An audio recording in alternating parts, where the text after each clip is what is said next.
பேராலயத்தில் புனித வெள்ளியையொட்டி நடைபெற்ற இறை வழிபாட்டில் ஆயிரக்கணக்கான கிறிஸ்தவர்கள் கூட்டு பிரார்த்தனையில் ஈடுபட்டனர். இயேசு கிறிஸ்து சிலுவையில் அறையப்பட்டு உயிர்நீத்த நாளை கிறிஸ்தவர்கள் புனித வெள்ளியாக அனுசரித்து வருகின்றனர். நாகப்பட்டினம் மாவட்டம் வேளாங்கண்ணியில் உள்ள புனித ஆரோக்கிய மாதா பேராலயத்தில் தமிழ், ஹிந்தி, மலையாளம், தெலுங்கு, கொங்கணி உள்ளிட்ட மொழிகளில் சிறப்பு திருப்பலி நடைபெற்றது. பின்னர் சிலுவையில் அறையப்பட்ட இயேசுவின் சொரூபம் சிலுவை பாதை ஊர்வலமாக கொண்டு செல்லப்பட்டது.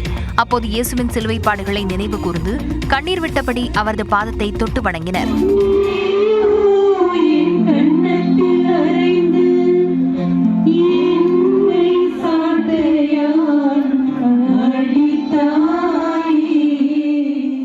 இதேபோன்று சென்னை மடிப்பாக்கத்தை அடுத்த உள்ளகரத்திலும் சிலுவை யாத்திரை நிகழ்ச்சி விமரிசையாக நடைபெற்றது. இதில் ஆயிரக்கணக்கானோர் கலந்து கொண்டு சிறப்பு வழிபாட்டில் ஈடுபட்டனர்.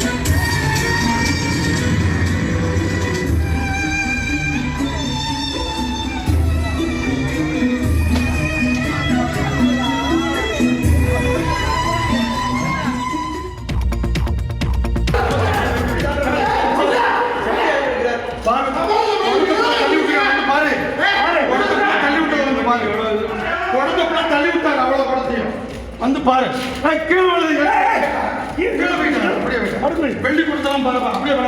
ஸ்ரீவில்லிபுத்தூர் ஆண்டாள் கோயிலில் யாகசாலை பூஜையின் போது கைங்கரியம் செய்வதில் ஏற்பட்ட தகராறில் கலசத்தை பரிசாரகர்கள் தள்ளிவிட்டது அதிர்ச்சியை ஏற்படுத்தியுள்ளது.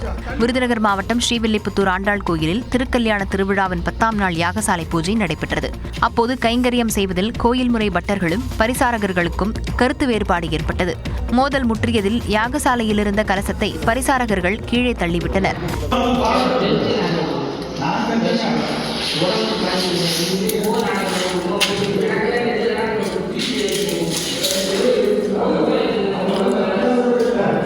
கலசத்தில் இருந்த புனித நீர் தரையில் வழிந்தோடியதை கண்டு பக்தர்கள் அதிர்ச்சி அடைந்தனர். இது தொடர்பாக உயரதிகாரிகளிடம் புகார் அளிக்கப்பட்டிருப்பதாகவும் உரிய நடவடிக்கை எடுக்கப்படும் என்றும் இந்து சமய அறநிலையத்துறை தரப்பில் தெரிவிக்கப்பட்டுள்ளது.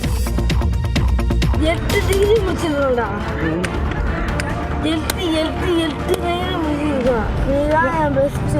என்ன நீதான் என் பெஸ்ட்.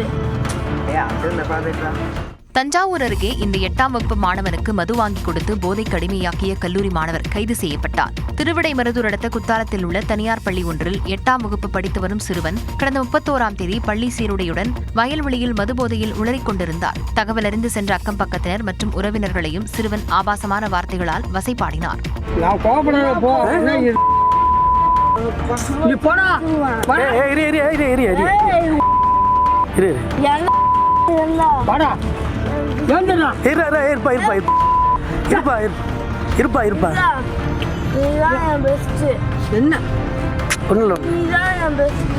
இந்த வீடியோ சமூக வலைதளங்களில் வெளியாகி கவனம் பெற்ற நிலையில் பந்தநல்லூர் காவல் நிலையத்தில் வழக்கு பதிவு செய்து விசாரணை நடத்தப்பட்டது.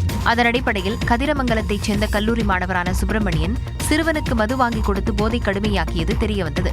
சுப்பிரமணியனை காவல்துறையினர் கைது செய்து சிறையில் அடைத்தனர். கோவையில் கழிவுநீர் தொட்டிக்குள் தவறி விழுந்த மாநகராட்சி தற்காலிக ஊழியர்கள் 2 பேரின் உடல்கள் சுமார் 10 மணி நேர போராட்டத்திற்கு பிறகு மீட்கப்பட்டன.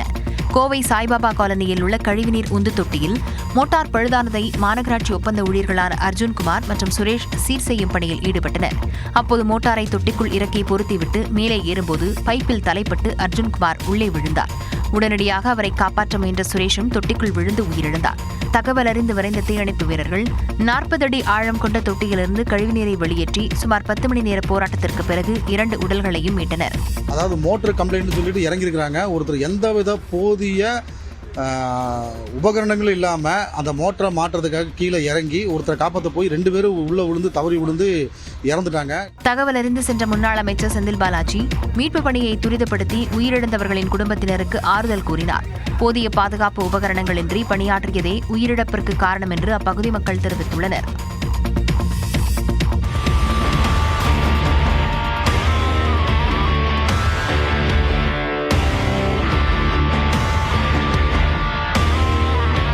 மாவட்டம் உடுமலை அருகே மூணாறு சாலையில் இப்படி யானை நடமாடுவதால் சுற்றுலா பயணிகள் கவனத்துடன் செல்லுமாறு வனத்துறையினர் எச்சரிக்கை விடுத்துள்ளனர்.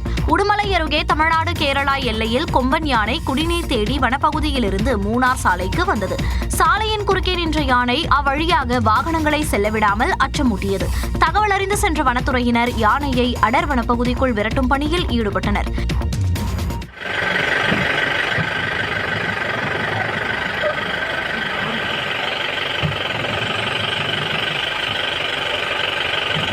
இதேபோன்று கோவை மாவட்டம் மேட்டுப்பாளையம் வனச்சரகத்திற்கு உட்பட்ட உதகை சாலையில் பாகுபலி யானை நடமாடியது.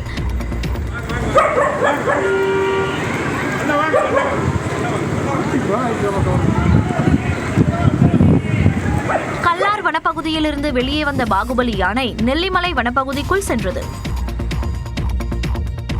தமிழ்நாட்டின் அரசியல் களத்தை பரபரப்பாக்கிய செய்திகளை டாப் 5 அரசியல் செய்திகள் பகுதியில் பார்க்கலாம்.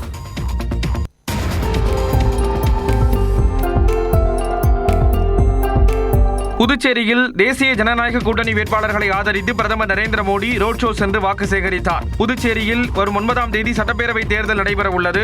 மொத்தமுள்ள 30 தொகுதிகளில் 294 வேட்பாளர்கள் களத்தில் உள்ளனர். வாக்குப்பதிவு நெருங்கும் சூழலில் இறுதிக்கட்ட பரப்புரையை அரசியல் தலைவர்கள் தீவிரப்படுத்தியுள்ளனர். அந்த வகையில் தேசிய ஜனநாயக கூட்டணியை ஆதரித்து பிரதமர் நரேந்திர மோடி ரோட் ஷோ மேற்கொண்டார். அவருக்கு சாலையின் இருபுறங்களிலும் திரண்டிருந்த தொண்டர்கள் உற்சாக வரவேற்பு அளித்தனர்.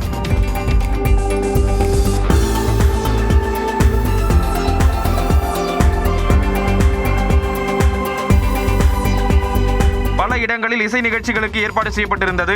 பிரதமர் மோடி தொண்டர்களை நோக்கி கையசைத்தபடி வரவேற்பை ஏற்றார்.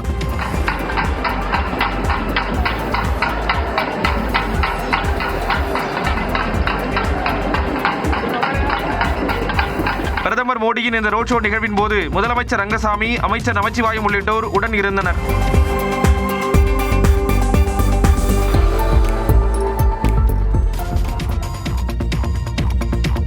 கலைஞர் ஒரு சிங்கம் என்றும் அவரை யாராலும் சிறை வைக்க முடியாது, அவரது இதய சிறையில்தான் நாங்கள் இருக்கிறோம் என்றும் இபிஎஸ்ற்கு முதலமைச்சர் மு.க. ஸ்டாலின் பதிலடி கொடுத்துள்ளார். நெல்லையில் பரப்புரையில் ஈடுபட்ட முதலமைச்சர் மு.க. ஸ்டாலின் முன்னாள் முதலமைச்சர் கருணாநிதி குறித்த இபிஎஸ்ஸின் விமர்சனத்திற்கு பதிலளித்தார். தலைவர் கலைஞரை பத்தி உங்களுக்கு என்ன தெரியும்? தலைவர் கலைஞர் ஒரு சிங்கம். முடியாத நிலையிலே கூட அறிவாலயம் போகணும், முரசொலிக்கு போகணும்னு துடிச்சவர். அவரை யாரும் சிறையில் வைக்க முடியாது. அவருடைய இதய சிறையில தான் நான் உட்பட இங்க இருக்கிற உடன்பிறப்புக்கு அத்தனை பேரும் கூட இருந்தோம். கருணாநிதியின் கடைசி ஆசையை நிறைவேற்ற வீட்டின் படியேறி வந்து கும்பிட்டு கேட்ட தனக்கு மறுப்பு தெரிவித்த இரக்கமற்றவர் இபிஎஸ் என முதலமைச்சர் மு.க. ஸ்டாலின் ஆதங்கத்துடன் கூறினார். உங்க வீட்டு படியேறி வந்து கையெடுத்து கும்பிட்டு கேட்டேனே, என்னுடைய தந்தைக்காக அல்ல, தமிழகத்துறை தலைவர் அவருக்கு கடற்கரையில இடம் கொடுங்கன்னு அந்த சோக சூழ்நிலையில் கூட உங்க முன்னாடி வந்து நின்றேனே, கொடுத்தீங்களா? இரக்கம் இல்லாமல் மருத்துவர் தானே நீங்க. மேலும் தனது எக்ஸ் பக்கத்தில் கருணாநிதி குறித்து பேச எந்த தகுதியும் இபிஎஸ்க்கு கிடையாது என தெரிவித்துள்ள முதலமைச்சர் மு.க. ஸ்டாலின் தோல்வி பயத்தில் நாக்கில் நரம்பில்லாமல் பேசும் பழனிசாமி எந்நாடும் ஆட்சிக்கு வர முடியாது எனவும் பதிவிட்டுள்ளார். அதிமுக ஆட்சியில் சிறுபான்மையினரை கண்ணிமை போன்று காத்ததாக கட்சியின் பொதுச் செயலாளர் எடப்பாடி பழனிசாமி தெரிவித்துள்ளார். திருப்பத்தூர் மாவட்டம் ஆம்பூரில் அதிமுக மற்றும் கூட்டணி கட்சி வேட்பாளர்களை ஆதரித்து எடப்பாடி பழனிசாமி பரப்புரை மேற்கொண்டார். அப்போது பேசிய அவர் அதிமுக மீது திமுக பொய் புகார் கூறுவதாக கூறினார். அதிமுக ஆட்சி இருக்கின்ற வரை சிறுபான்மை மக்களை கண்ணை எமைகாப்பது போல காத்தோம். என்ன நாங்க பாரதிய ஜனதாவோட கூட்டணி வச்சுட்டா அதனால நாங்க இஸ்லாமியர்களை பாதுகாக்க மாட்டோம். எவ்வளவு பொய் சிந்திச்சு பாருங்க. கூட்டணி என்பது வேறு, கொள்கை என்பது வேறு. தொடர்ந்து பேசிய அவர் திமுக கூட்டணி கட்சிகளை கடுமையாக சாடினார். யாரை எதிர்த்து திரு வைகோ அவர்கள் கட்சியை தூக்கினாங்களோ அவரிடத்துல சரணகதி அடைஞ்சு பதவிக்காக இன்றைக்கு தன்னுடைய தன்மானத்தை விட்டுக் கொடுத்து திமுக சின்னத்தில் நிற்கிறார். 4 தொகுதியில உதயசூரியன் சின்னத்தில் நிற்கிறீங்க. 0.5% வாக்கு வாங்கிய தேமுதிகவுக்கு 10 தொகுதிகளும் அதிக வாக்கு சதவீதம் கொண்ட கட்சிகளுக்கு குறைந்த தொகுதிகளையும் திமுக வழங்கியிருப்பதாக இபிஎஸ் விமர்சித்தார். முன்னதாக எடப்பாடி பழனிசாமி ஜோலார்பேட்டையிலும் பரப்புரை மேற்கொண்டார். தமிழ்நாடு முழுவதும் தேர்தல் பணியாற்ற விரும்பியதால் பாஜக முன்னாள் மாநில தலைவர் அண்ணாமலை போட்டியிடவில்லை என மத்திய அமைச்சர் பியூஷ் கோயல் விளக்கம் அளித்துள்ளார். தமிழ்நாட்டில் பாஜக சார்பில் போட்டியிடும் வேட்பாளர்களின் பட்டியல் வெளியானது. இதில் அண்ணாமலையின் பெயர் இடம்பெறவில்லை.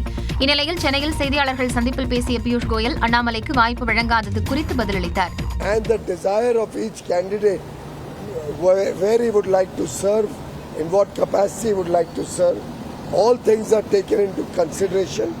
He is a dedicated soldier of the party and he has desired to work across the state rather than being restricted to one constituency.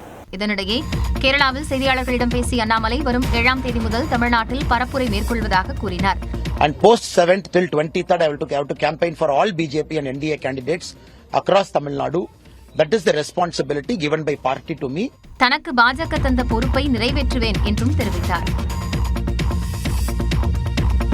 காங்கிரஸில் 12 சிட்டிங் எம்எல்ஏக்களுக்கு மீண்டும் வாய்ப்பு கிட்டிய நிலையில் 5 பேருக்கு வாய்ப்பு மறுக்கப்பட்டுள்ளது. அதன்படி ஸ்ரீபெரும்புதூரில் செல்வ பெருந்தகை, பொன்னேரியின் துரை சந்திரசேகர், வேளச்சேரியின் ஹசன் மௌலானா, சோளிங்கரின் முனிரத்னம் ஆகியோருக்கு மீண்டும் வாய்ப்பு வழங்கப்பட்டுள்ளது. அறந்தாங்கியில் ராமச்சந்திரன், காரைக்குடியில் மாங்குடி, சிவகாசியில் கணேசன் அசோகன், திருவாடானையில் ராமகருமானிக்கும் களமிறக்கப்பட்டுள்ளனர். ஸ்ரீவைகுண்டத்தில் ஊர்வசி அமிர்தராஜ், நாங்குநேரியில் ரூபி மனோகரன், குளச்சலில் தாரகை கட்பட், கிள்ளையூரில் ராஜேஷ்குமார் களம் காண்கின்றனர். அதேநேரம் Kulachal MLA Prince, Tenkasi MLA Palani, Mayiladuthurai Rajkumar, Udhagai MLA Ganesh, Virudhachalam MLA Radhakrishnan ஆகியோர் வாய்ப்பை இழந்துள்ளனர். 27 வேட்பாளர்கள் அடங்கிய பட்டியலில் 2 பெண் வேட்பாளர்கள் இடம்பெற்றுள்ளனர். அதன்படி குளச்சலில் தாரகை கட்பட் களமிறங்கும் சூழலில் சிங்காநல்லூரில் ஸ்ரீநிதி போட்டியிடுகிறார். சமீபத்தில் காங்கிரஸில் இணைந்த ஜி.கே. மணியின் மகன் தமிழ்குமரனுக்கு பென்னாகரத்தில் போட்டியிட வாய்ப்பு கிடைத்துள்ளது.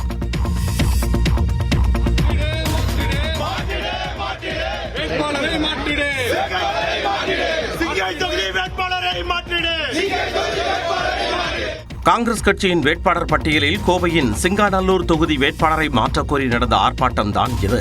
ஈரோட்டில் வெளி மாவட்டத்தைச் சேர்ந்தவருக்கு வாய்ப்பு வழங்கப்பட்டதாக கூறி அந்த வேட்பாளரை தொகுதிக்குள் விடமாட்டோம் என தெரிவித்தனர். இன்னமும் நேரம் கெட்டு போகல, தயவு செய்து வேட்பாளரை மாத்துங்க.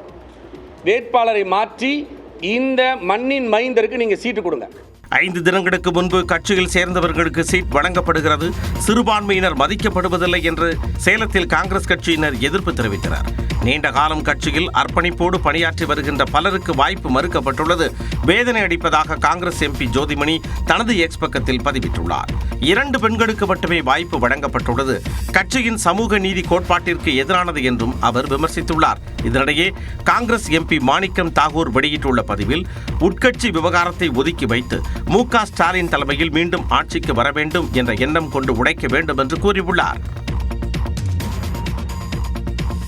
வடமாநிலங்களில் உணரப்பட்ட நில அதிர்வு, ராஜஸ்தானில் கொட்டிய ஆலங்கட்டி மழை உள்ளிட்ட செய்திகளை டாப் 5 இந்தியா பகுதியில் பார்க்கலாம். வடமாநிலங்களில் பல இடங்களில் நில அதிர்வு உணரப்பட்டதால் மக்கள் அச்சமடைந்து வீடுகளை விட்டு வெளியேறி சாலைகள், தெருக்களில் தஞ்சமடைந்தனர். ஆப்கானிஸ்தான் தஜிகிஸ்தான் எல்லைப்பகுதியை மையமாக கொண்டு நேற்றிரவு நிலநடுக்கம் ஏற்பட்டது. ரிக்டர் அளவில் 5.9 பதிவான இந்த நிலநடுக்கத்தால் ஜம்மு காஷ்மீர், டெல்லி, NCR மற்றும் பஞ்சாப் மாநிலங்களில் நில அதிர்வு உணரப்பட்டது. இதேபோல் உத்தரப்பிரதேசம், ஹரியானா உட்பட பல்வேறு மாநிலங்களில் இந்த நில அதிர்வு காரணமாக கட்டடங்கள் குலுங்கின. நில அதிர்வால் அதிர்ச்சியடைந்த மக்கள் வீடுகளை விட்டு வெளியேறி சாலைகள், தெருக்களில் தஞ்சமடைந்தனர். मैं जब भूकंप आया था, मैं एक्चुअली रूम में बैठी हुई थी और मतलब एकदम से बेड हिलने लग गया और फिर उसके बाद मैंने ऊपर जब देखा तो पंखा भी एकदम हिल रहा था.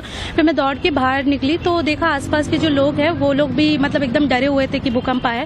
வடமாநிலங்களில் ஏற்பட்ட நில அதிர்வால் யாருக்கும் எந்தவித பாதிப்பும் ஏற்படவில்லை என தகவல் வெளியாகியுள்ளது.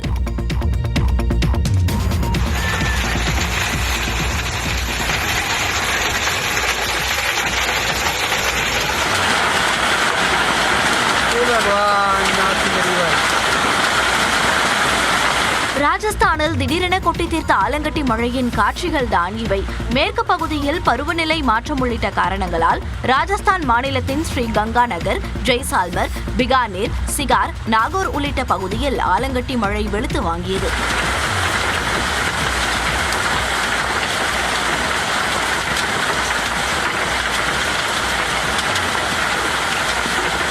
திடீரென கொட்டி தீர்த்த ஆலங்கட்டி மழையால் கால்நடைகள், விளைநிலங்கள் கடுமையாக பாதிக்கப்பட்டன.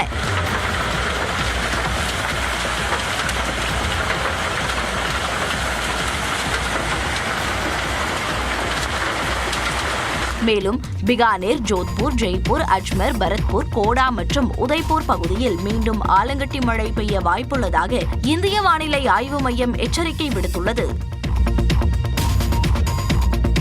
கேரளாவில் தேர்தல் பரப்புரைக்காக வந்த காங்கிரஸ் எம்பி சசி தரூரை ஒரு கும்பல் தாக்க முயற்சித்த சம்பவம் பரபரப்பை ஏற்படுத்தியது. சட்டமன்ற தேர்தலை முன்னிட்டு காங்கிரஸ் வேட்பாளரும் மாநில செயல் தலைவருமான அனில்குமாரை ஆதரித்து மலப்புரத்தை அடுத்த வண்டூர் பகுதியில் பரப்புரையில் ஈடுபட காங்கிரஸ் எம்பி சசி தரூர் காரில் வந்தார். அப்பொழுது அவரை காரை வழிமறித்து ஒரு கும்பல் தாக்க முயன்றதாக தெரிகிறது. இதில் சசி தரூரின் பாதுகாவலர் காயமடைந்தார்.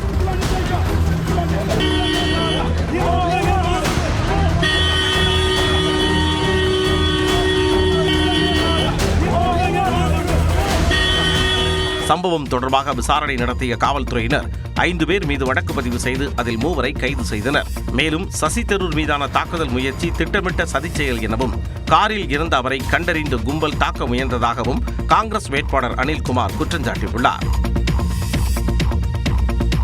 INS தாராகிரி இந்தியாவின் கடல்சார் வலிமையை வலுப்படுத்துவதாக பாதுகாப்புத்துறை அமைச்சர் ராஜ்நாத் சிங் தெரிவித்துள்ளார். விசாகப்பட்டினத்தில் நடைபெற்ற விழாவில் பாதுகாப்புத்துறை அமைச்சர் ராஜ்நாத் சிங் நவீன போர்க்கப்பலான INS தாராகிரியை இந்திய கடற்படையில் இணைத்து நாட்டிற்கு அர்ப்பணித்தார்.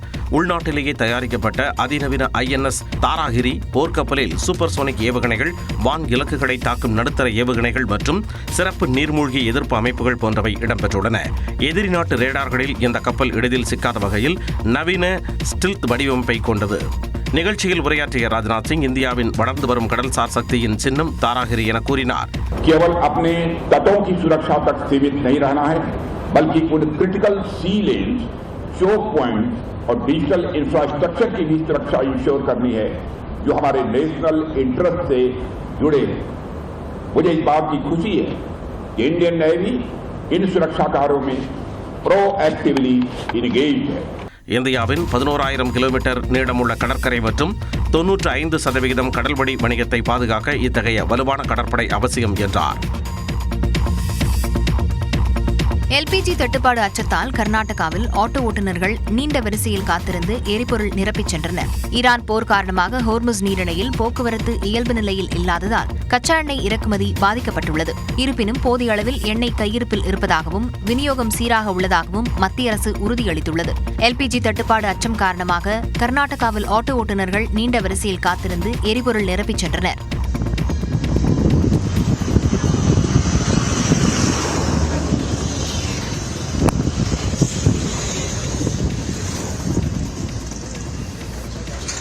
இதேபோன்று எரிபொருள் தட்டுப்பாடு அச்சம் காரணமாக பெங்களூருவில் ஒரே நாளில் சராசரியாக 13,000 மின்வாகனங்கள் முன்பதிவு செய்யப்படுகின்றன.